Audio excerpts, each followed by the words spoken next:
Hi everyone! Samahan niyo naman kami ngayon sa biglaan naming pagpunta sa Divisoria. Kaya naman ayan ba si ate girl sobrang dungis. Hala!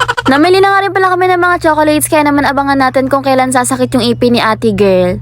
Cheers! Sahod nga ngayon ni ate girl sa Facebook kaya naman ay nagpasama na ako kay la mama para mag-withdraw. Ang sabi nga nila sa akin ay sige daw total aalis din naman nga raw sila ngayon. Ay ba akala ko 999 mall lang na malapit sa amin yung pupuntahan nila, 999 Divisoria pala. Nabigla nga lang ako dahil nga sumakay na sila ng jeep kaya naman talagang wala nang nagawa si Arian. Hala! Sobrang dungis ng tao na to be, parang ano naman. Iuwi niyo na ako please lang. Cheers! Kakagising ko nga lang talaga kaya naman wag niyo akong husgahan. Don't judge the cover by its book. Ha! Manong, please stop the jeepney. Hala!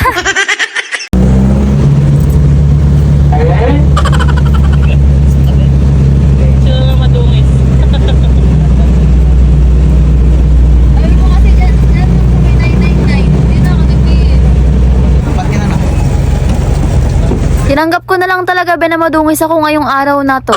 Banda rito ngayon nakababa na nga kami ng jeep kaya naman nandito na kami sa Divisoria. Wala nga akong ligo, walang makeup, wala lahat kaya naman kailangan ko talagang tanggapin kahit masakit. Hala! Hindi pa nga masyadong matao sa Divisoria ngayon dahil nga wala pang mga bumibili na mga pamasko. Kaya naman kung ako sa inyo hagahan nyo na dahil nga sa mga susunod marami na talagang tao dito at siksikan na nga. Bibili nga lang pala si mama ngayon ng carpet sa 999 mall para nga may carpet kami sa bahay. Pero mukhang pati sa Arian mapapagastos na naman. May nakita kang sombrero sa daday na maganda na 300 pesos lang kaya naman ayan binili niya na nga din. May mga natadaanan nga rin pala kaming okay dito kaya naman namili na nga rin ako ng mga pants. Mas mura nga talaga mamili rito dahil nga nasa 100 plus lang yung mga pants nila. Medyo mahirap nga lang akong hanapan ng size dahil nga maliit lang talaga yung bewang ko. Isa nga lang kasi yung pantalon na ginagamit ko kaya naman naisipan ko nang bumili ngayon. Ang usapan nga lang talaga bibili lang kami ng carpet pero ayan si ate girl kung ano-ano nang pinagsusukat dito. Iuwi nyo na nga to be please lang.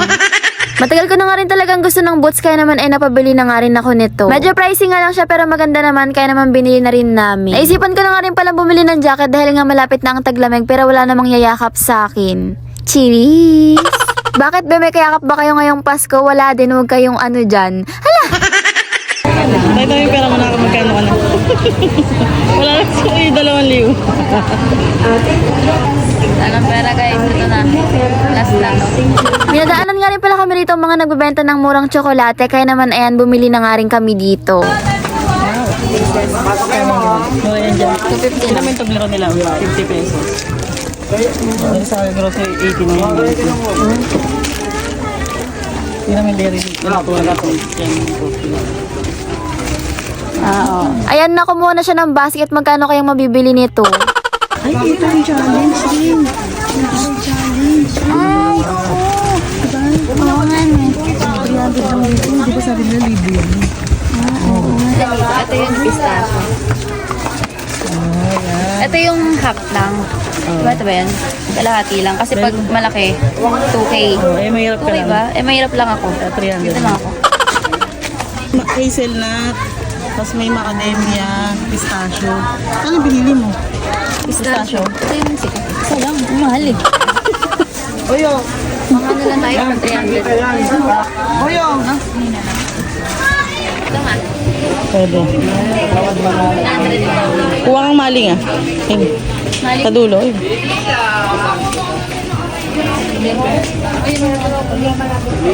Ala? 150 tayo, isang balot na. Opo.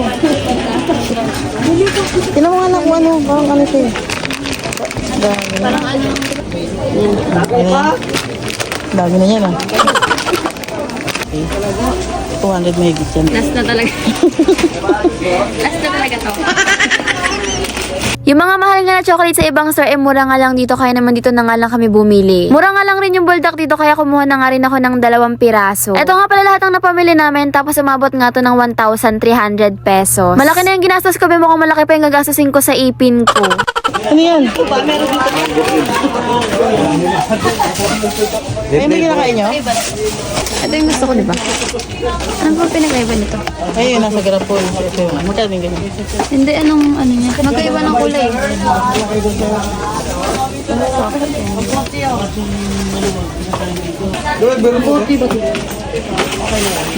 Abangan nyo na nga lang kung kailan sasakit yung ipin ko pati ng mga kapatid ko. Cheers! Marami nga rin magagandang tops dito, ang kaso nga lang maluluwag pa rin sa akin kaya naman hindi ko na rin pinilit pa. Pagkatapos nga namin mamili, nagutom na nga kami nila mama, kaya naman naisipan namin na kumain na nga muna. Napagod na nga rin si daddy magdala ng carpet, kaya naman nilagay niya na nga lang sa ulo niya. Libre na pala guys. Ah, galing. Papunta na nga kami sa food court, pero may nakita nga akong mga case ng cellphone, kaya naman naisipan kong bumili na rin. At dahil nga third wheel tayo kala mama, ayan, naiwan na ako mag-isa rito at order na nga sila dun sa may harap. Ayun lang naman ngayon nangyari sa araw namin, be. Kumain nga lang kami ng Jollibee, tapos umuwi na rin kami pagkatapos. Nakakatuwa nga rin talaga dahil nga sa Divisoria marami kang makikitang iba't ibang tao. Merong mga nagtitinda, mga bumabiyahe, at meron nga rin namang mga namimili. Meron nga rin mga bata na nagiintay lang sa gilid dahil nga inaantay nilang matapos magtinda yung mga magulang nila. At meron ding isang babae dito na hindi pa naliligo. Hala! Makikita mo nga talaga sa Divisoria yung realidad ng buhay dahil nga iba't iba talaga yung mga hassle ng tao dito. Meron nga may init na yung ulo dahil nga pagod na, pero meron nga rin mga nakangiti kahit na napapagod na din sila. Tapos meron ding isang pamilya dito na sobrang gastos. Habang nasa biyahe nga kami, nare-realize ko na iba't ibang klase nga pala talaga yung pagod na nararamdaman ng mga tao. Sa Divisoria ba lahat kumikilos para kumita? Yun lang, palike, follow, and share nga pala ng page ko. Thanks for watching!